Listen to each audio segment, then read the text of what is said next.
ફટાકડા ફેક્ટરીમાં થયેલા વિસ્ફોટના કારણે નિર્દોષ 9 મજૂરોના અહીં મોત થયા છે. ત્યારે તેની આસપાસ જે અરાઉન્ડ કહી શકાય કે ફેક્ટરીઓ પણ હતી, તેનો હું આપણે દ્રશ્યો બતાવવાનો પ્રયાસ કરીશ. એના જે કાચો છે એ પણ અહીં ફૂટી ગયા હતા, કારણ કે આપ એ કલ્પના કરી શકો છો કે વિસ્ફોટ કેટલો ભયાનક થયો હશે કે જેની અંદર ત્યાંથી 50 મીટર દૂર છે. તેમ છતાં પણ તેની આ જે ફેક્ટરી છે, ફેક્ટરીના જે કમ્પાઉન્ડ છે તેની અંદર આ તમામ જે કાચો છે તે અહીં તૂટી ગયા છે. એટલે આપ એ કલ્પના કરી શકો છો કે એ જ્યારે વિસ્ફોટ થયો છે ત્યારે એ શું જરૂર છે. એને જે માલિક છે, એના જે લોકો છે, ખાલી નજરે જોયું હતું આખી ઘટના. કાકા અહીં આપ આવો. કાકા, આપનું નામ શું છે ને આપની પાછળ જ ઘટના બની હતી? શું આખી ઘટના, કેટલા વાગે આખી ઘટના બની હતી? 3:07 એ ઘટના બની હતી. હું જ્યારે ઘટના બની ત્યારે ઓફિસમાં હતો અને કાચ તૂટ્યો એટલે મને એમ થયું કે વીજળી પડી. પણ જ્યારે મેં ઓફિસના ધાબા ઉપર ચડીને જોયું તો ફેક્ટરી, ફટાકડાની ફેક્ટરી સળગતી હતી અને એમાંથી 3 માણસો બળેલા બહાર નીકળ્યા, કેનાલ ઉપર આવ્યા અને પછી પાછા ગયા. પછી એ વરીને પાછા આવ્યા નહીં અને બધા માણસોને લઈ લઈને, લાશોને લઈ લઈને દોડતા હતા. પેલા નજર તમે જોયું કેમ, કેવો ભયાનક દ્રશ્ય જોવા મળ્યું? 1 કિલોમીટર સુધી ધ્રુજારી આવેલી. મારા ફેક્ટરીનો આખો શેડ હલતો હતો, આખો શેડ હલી ગયો હતો. કેમેરા બી લબડી ગયા એના ફટાકડાના હિસાબેથી. એ બ્લાસ્ટ થયો ને એમાં જ કેમેરા હરગી ગયા, કાચ તૂટી ગયા અને આખી અંદરના જે બી સામાન હતો ને બધો ઊંધો પડી ગયો હતો. ઓકે, તમને ખ્યાલ છે કાકા કેટલા વર્ષથી આ ફેક્ટરી અહીં ચાલતી હતી? લોંગ ટાઈમ કેટલો સમય હતી? હું 4 વર્ષથી છું. 4 વર્ષથી તો હું જોઉં છું. અચ્છા, એના પહેલાની ખબર નથી મને. ઓકે, હા. તમારી બાજુમાં તમારી પણ ઓફિસ છે અહીંયા. શું આખી ઘટના બની હતી બપોરના સમયે? આખી તમે ત્યાં પ્રત્યક્ષ જોયું છે તમે? અમે તો અંદર બેઠા હતા.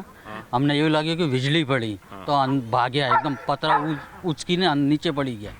આખો અમારો પેલો જે થર્મોકોલનો સીટ છે ને એ નીચે આવી ગઈ. પછી દોડીને આવ્યા તો બહાર 2 જણા દોડીને, અહીંયા એક બેબી હતી અને એક છોકરો હતો, મિયા બીવી બંને હતા. એ આવીને અહીંયા પડ્યા તો આખા લુગડા ભરી ગયા હતા એના.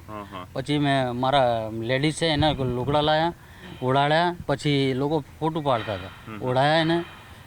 પછી 108 ઉપર ફોન કર્યો. મને ન આવતો તોય છતાં મેં ફોન કર્યો. પછી 112 પર ફોન કર્યો. પોલીસ આવી, 2 સ્ટાફ બહાર આવ્યા હતા અને અમે 4 જણા. પછી બ્લાસ્ટ બંધ થયો ત્યારે અંદર ગયા તો જોયું તો લાશો. આમ કેટલી ત્યારે લાશો અહીંયા પડી હશે? અહીંયા આપણે કોઈ અંદાજ નહીં હતી. 5-6 તો લાશો.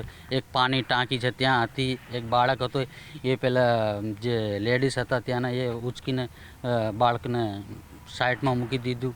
પછી ડિસ્ટર્બ બહાર હતા એને પેલી લેડીઝ કહે કે ભાઈ તમે ફોટો ના પાડતા, આવું કહેતી હતી. તો એને કીધું કે ભાઈ હું કોઈ હોમગાર્ડ વાળો નથી. એટલે એવું, એટલી સ્થિતિ હતી, કેટલી ભયાનક સ્થિતિ આવી. કલ્પના કરી બહુ એ જોડા છે જોઈ છે, બહુ જ હતી. આમાં પહેલી ઠેઠ આની મેટ્રો સ્ટેશન છે ને વસ્ત્રાલમાં, ત્યાં સુધી અવાજ ગઈ હતી. એ લોકો દોડીને કે ભાઈ બાજુમાં શું થયું હતું એવું લાગતું હતું એ લોકોને. ઓકે, હું આટલા વર્ષ પછી કદાચ જોવા મળ્યું. પહેલી વખત મારી લાઈફમાં પહેલી વખત આટલો બ્લાસ્ટ જોયો. જ્યારે મિસાઇલ છોડે ને આપણે બોર્ડર ઉપર, એનાથી ભયંકર અવાજ હતો, એનાથી જોરદાર અવાજ હતો અને 1 કિલોમીટર સુધી અવાજ ગયેલો છે. આમ પ્રાથમિક દ્રશ્ય તમે જોયું તો આમ કેવી આખું દ્રશ્ય કેવું? હિંમત નથી પડતી હતી ત્યાં જવા માટે, આટલું વિસ્ફોટ થતો હતો. અને માણસો જે બળી ગયા એ જોઈએ તો આખી જિંદગી યાદ રહે. રાતે ઊંઘમાં બી એ જ દેખાય, બીજા ના દેખાય. અમુકના બોમ્બ ફાટીને ઓતેડા બહાર નીકળી ગયા, કોઈના પગમાંથી માથના લોચા નીકળી ગયા, એવી પરિસ્થિતિ હતી. એટલે કોઈને દેખાય એવું તો હતું જ નહીં. આમ અંદાજે કેટલા વાગે આમ અંદાજે બની હતી ઘટના? અને 7 મિનિટ. 3:07 મિનિટ. અચ્છા, 3:07 બપોર પછી. સૌથી પહેલા કાકા અહીંયા કોણ આવ્યું હતું? ફાયર વિભાગ વાળા આવ્યા હતા, પોલીસ વાળા હતા? કોને? આરએફ વાળા કે છે આરએફ વાળા પહોંચી ગયા હતા? ના, પહેલા આરએફ વાળા આવી ગયા. આરએફ વાળા 2 જણા આવ્યા હતા. એને જોયું ને દ્રશ્ય તો પછી એને તરત જ આખી ટીમને એને બોલાવી લીધા. આરએફ વાળા બહુ મહેનત કરી હતી. હા, અમારા જે જનરલ માણસો હતા ને એ લાશો ઉપાડવામાં હિંમત નથી, પણ આરએફ વાળા બહુ હિંમત કરી અને લાશો ઉપાડીને લાયા હતા. એ લોકો ત્યાંથી અંદરથી આ કેનાલ સુધી લાયા હતા. ઓકે, એટલે ઘણા વર્ષોથી આ ફેક્ટરી ચાલી રહી હતી. 4 વર્ષથી ખબર નહીં. ઓકે, જોઈ શકો છો કે આ બંને વડીલો છે તેની બાજુમાં જ છે. આ અહીંયા જો ઊભો છું તે વસ્ત્રાલ લાગે, પરંતુ જેવું કેનાલ ક્રોસ કરો એટલે સામે જે મહેમદપુરા લાગે ને ત્યાં આખી જે ફેક્ટરી છે ફટાકડાની તે ત્યાં ચાલી રહી હતી. અને ફરી હું દ્રશ્યો આપને બતાવવાનો પ્રયાસ કરીશ કે જોઈ શકો દ્રશ્યોની અંદર કે કઈ રીતે એ વિસ્ફોટ થયો છે. એટલે આગ નહીં પરંતુ વિસ્ફોટ શબ્દ વાપરી રહ્યો છું કે વિસ્ફોટ થયો છે.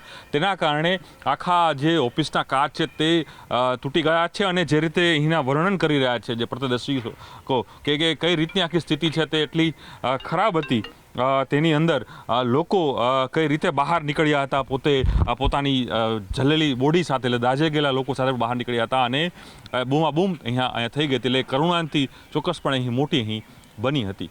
પંકજ મકવાણા સાથે પ્રણવ પટેલ, ન્યૂઝ 18 અમદાવાદ.